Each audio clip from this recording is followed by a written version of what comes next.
Hello hi नमस्कार जय जगन्नाथ आपण मानक स्वागत करछि ओडिया जी सुलोचना यूट्यूब चैनल को। मु आज बनैछि चूड़ा उपमा बा चूड़ा संतुला। देखंतु एमती थरे बनै कि आपण पिला मानकु दियंतु खाइबे सब बेले कहबे एई बेला ही खाइबा को। आज काली पिला माने तो चूड़ा ना सुनलाणु नाक टेकुचंदी। प्लीज एई बेला करी दिने दियंतु। देखो चूड़ा उपमा पाई मु नेछि कि आधा चामच हल्दी गुंड आधा चामच लका गुंड बादाम किछि लूण काजू नेछि पियाज भेसुआ पत्र चूड़ा चूड़ा आपण क्वांटिटी अनुसार चूड़ा नेबे बहुत कम करि परिबे। आपण छोट पिला जदि खाइबे लंका गुंड को भी पकई पारिबेनी हल्का टिके पकेबे लंका गुंड छोट छुआ खाई पारिबेनी सेते लागि। देखंतु एटी मु कढ़ाई बसे तेल पके देथिन तेल गरम होई साला परे एटी जीरा पकेइली।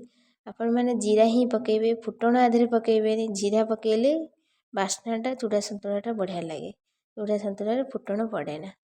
जीरा पकई सारी कि जीरा पड़ सारा पर पियाज पकेली पियाज टिके एपट सेपट कर भाजवा गोल्डन कलर है पर्यंत पियाज टाक भाजवा।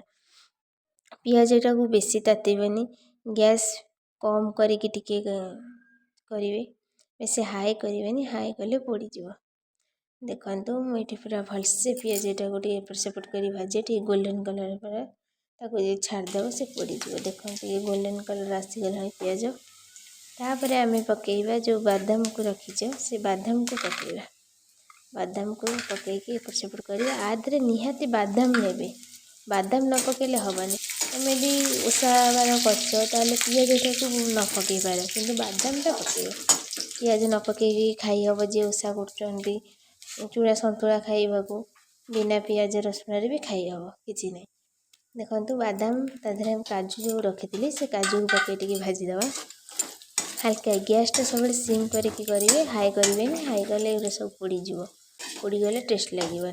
देखो गैस सिम करके काजू को भाजीदेली ताधे पकई टी एपट सेपट कर भाजी सारा आम जो भूसुंग पत्र रखा ताकू पकेबा।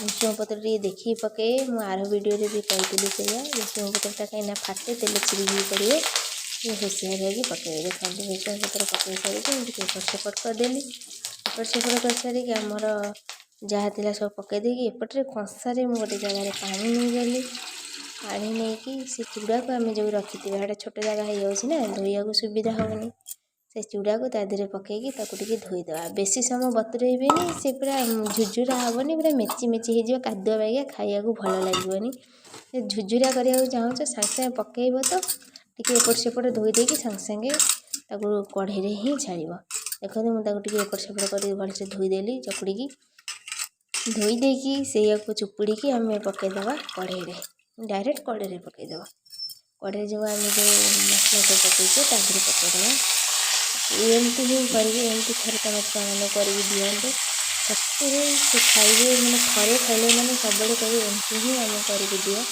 आजिकल छुआ चूड़ा चकुड़ा चूड़ा ये खाया भल पाऊना एमती थे बन के दिखाते वीडियोटा भल लगे प्लीज लाइक करेंगे सब्सक्राइब करेंगे कमेंट करेंगे। हाँ जार यूट्यूब चैनल अच्छी से मत मोर सब्सक्राइब करूँ सी मत कमेंट करके आपण मैंने कहले मुझे भी सब्सक्राइब करी।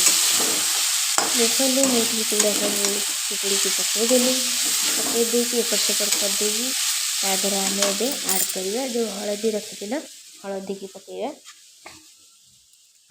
हलदी आम कि पकईवा हलदी पकई सारी लंका गुंड पकईवा लंका गुंड आपण पिला अनुसार आप लंका गुंड पकईबे कहीं छोट छुआ खाई पारे राग हेले से अनुसार पकईबे। मु हाफ चामच लंका गुंड नहीं पकईली तादे किछि लुण पकईवा लुण पकई देखु लुण स्वाद अनुसार लुण आपड़ जदि लुण कम बेसी करें कि ना लुण किंतु चूड़ा सन्तुला लुणटा टे परफेक्ट हवा दरकार भल लगे।